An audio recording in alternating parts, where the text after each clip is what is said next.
Well, Jim, we are going to get to AEW Dynamite. We're going to close the show here this week with AEW Dynamite. Again, a big week, a lot going on, a lot of things to cover, still to cover, to watch, everything else. But a story that kind of got snuck in there in between all the other drama and usual garbage. AEW, a list of releases. Classically, famously, AEW doesn't release talent. Anybody. Tony Khan has used that as almost a chip against WWE. You know, we don't do that to people. We want to treat people better here. Now they've done it. Any thoughts before I go through this list on the idea that Tony Khan, is this necessarily a bad thing? For the people that are just acting like, he went back on his word, he should never release anyone, that's ridiculous too. Well, no, because when you're going to, I've seen this list of names, and we're going to go through them, but when you look, you were like, well, why in the world would he have been paying these people to begin with? And why we haven't even seen some of them ever, maybe, if not in a long time. So it would naturally be a logical business decision not to employ these 10 people when you've got 150 people or more on the roster. We're not saying this is what he shouldn't have done. He should have been doing it a long time ago.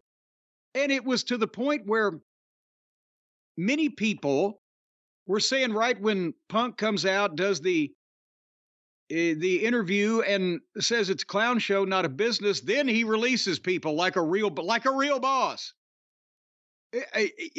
I can't believe he just made that decision in 12 hours or 24 hours to tell these people. They probably were working on this. I think it's maybe coincidental, but it still speaks to the point that for the first time, he acts like an actual business is being run there, and people are like, oh, he's reacting to the fuck. He should have been doing this all along. Who are these all-star names that were making some living from this company for so long and have now been released that people are aghast about?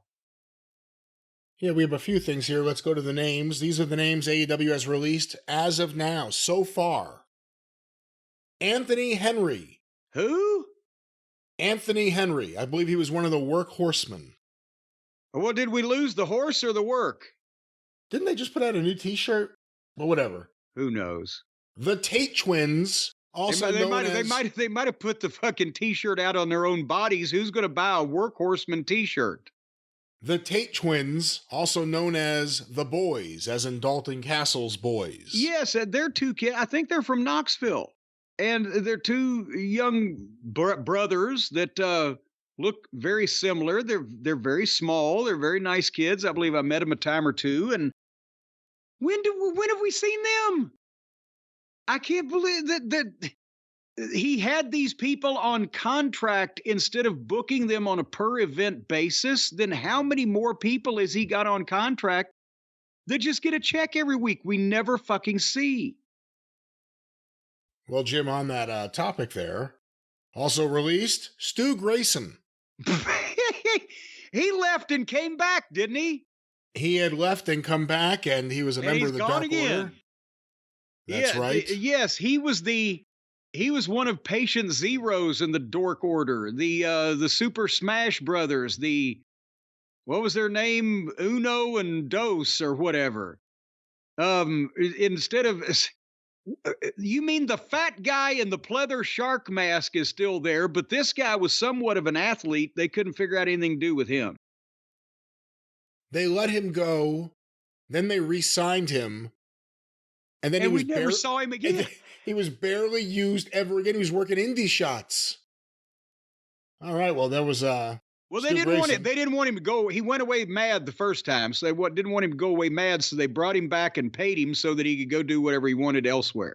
Well, we're about to find out if what goes up must come down. Also on the list, Jim, Gravity. No, they've repealed the law of gravity. Gravity has been repealed from AEW. Oh wait, hold on! I'm floating to the ceiling, Brian. Brian.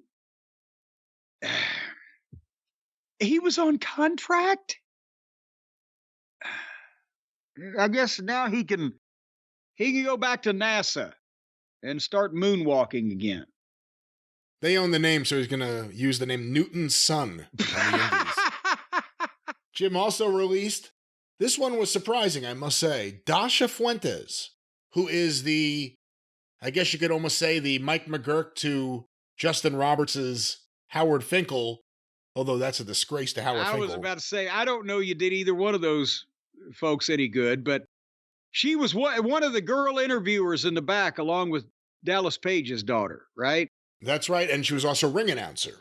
And ring announcer. And, they've got to make more television time for Officer Barbrady.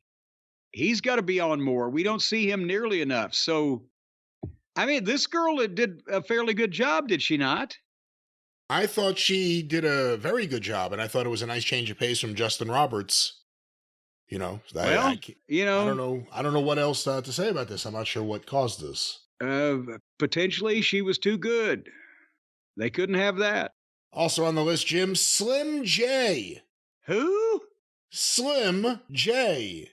Who's Jay? And was he slim because he hadn't been getting enough work to eat? What? Help me. Who was he part of? Slim J has issued the following statement. I'm grateful for the opportunity to have worked for AEW. Unfortunately, yesterday was no April Fool's joke. I appreciate Arya Davari for always bringing my name up and believing in me. Caprice Coleman, you always put me over. As did William Behrens. Bill Behrens, wow. Thank you. Thank you to the fans that supported me. My gimmick was trash. I get that. I knew that. My work wasn't, though. A weird statement. I worked my shoot job through both contracts with AEW. Wait a minute.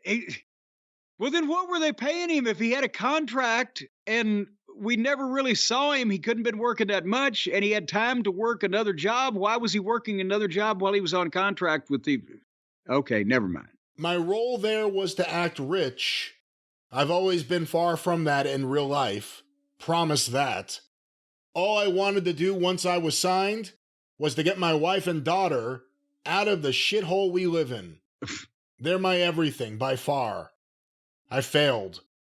Does it mean I quit? Wait, what? He's been on contract with AEW for 2 years while still working another job and he's still living at a shithole? How did he not get all of Tony's money like everybody else did? Maybe he didn't get to give this story to Tony. Does it mean I quit? Not at all. Mouths to feed, and I'm broke as fuck.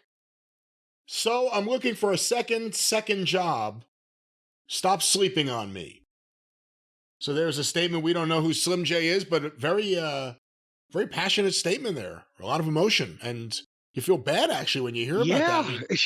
What's he under contract for? Is he on contract just to make appearances? What would that contract be that he's not making any money? So we hear stories of guys making, and girls making, hundreds of thousands of dollars a year and millions of dollars a year. And we hear stories about the Friends of the Buckaroos having contracts for all this time for legitimate money and doing little or nothing. But maybe he's also signing people up and starving them to death just because he's collecting wrestlers. Who know? I don't know. And we'll finish this list in a second. Here's a statement that was released by, let me just make sure I got the name. Anthony Henry, the workhorseman, who was tagged up with JD Drake as the workhorseman. The amount of support I am receiving during this very difficult time is amazing, and I appreciate all of it. I don't know what is next for me. I don't know if wrestling is something I still want to pursue. I am devastated. Regardless, I am always a #workhorseman. I don't know if the workhorseman thing is the thing that I'd hang my hat on for the rest of my career.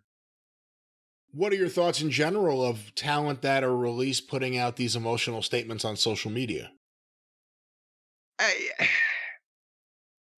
It's become a thing that everybody does. I don't really know why.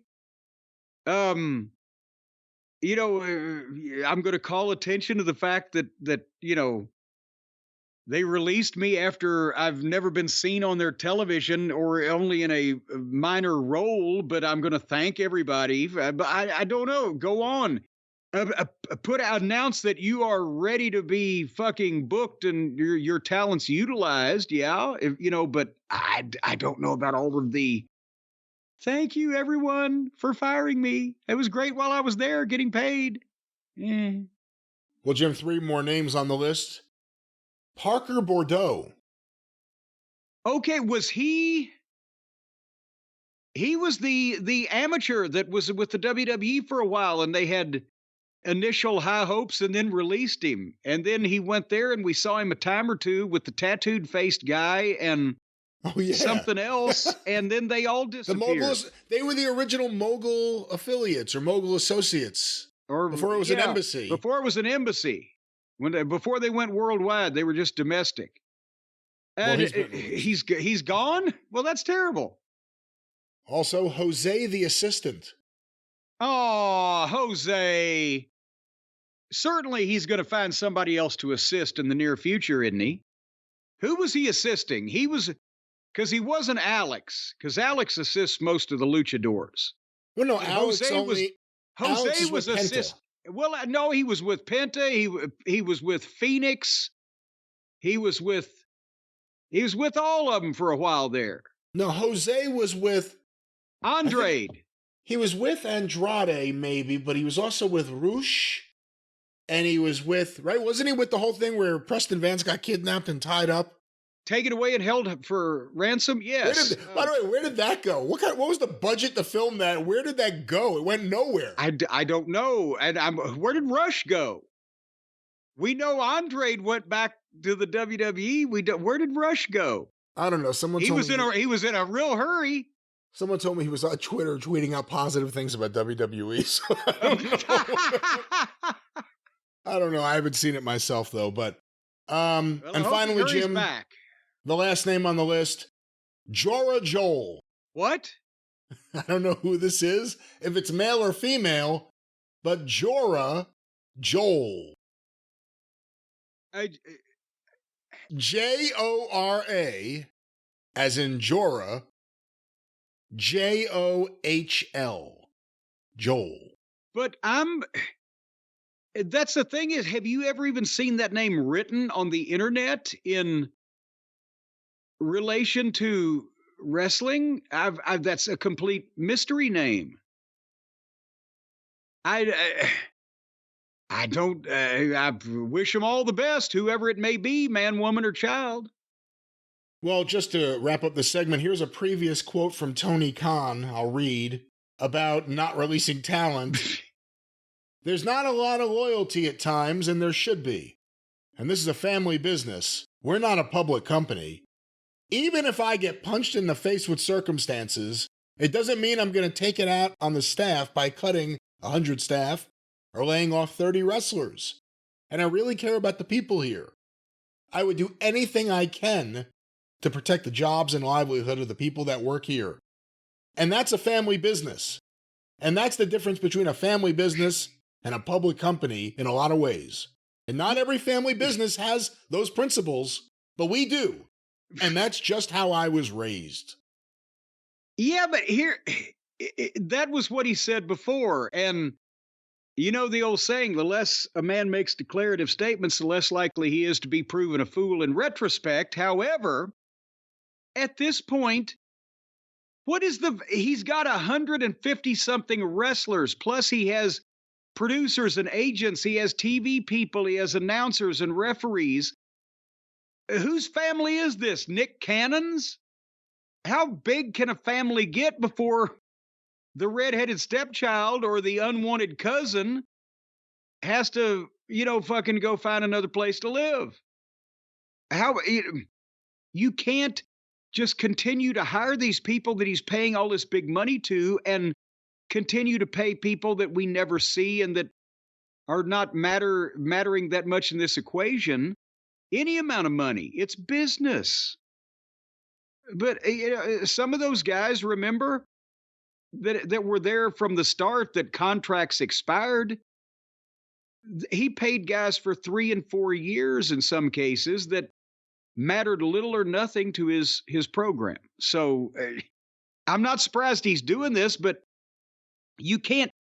Yeah, to be fair to Tony, he was saying, well, the pandemic, or well, a big deal. I'm not going to lay off 30 guys or fire 100 wrestlers or whatever, but sooner or later somebody's got to go, and I can't believe they stopped at 10.